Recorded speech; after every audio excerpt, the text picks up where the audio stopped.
পরিত্যক্ত একটি গরুর খামারে বিদ্যুৎস্পৃষ্ট হয়ে এক যুবক মারা গেছেন। তার পরিচয় পাওয়া যায়নি।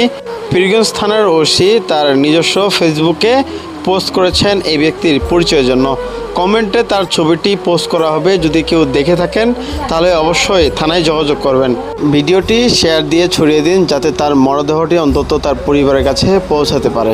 এই যে এখানে গরুর খাবার দিতে আসছি, খাবার দিয়ে আসার পরে খালি ঘুমাচ্ছে এটা কি ঘুমাচ্ছে দিয়ে এদিক দেখতেছি যে সেটা পড়ে আছে।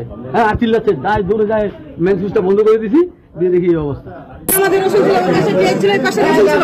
এখানে আমি কালকে সরাইলাম, ছেলেটা আছে, ছেলেটা আমাদের ওর বোনের বিয়ে হয়েছে, ওখানে নিতে গেছে, গান কিনে দিতে গেছে বাইরে। ও তো এখানে পাতলাদার থাকে, ছেলে আমাদের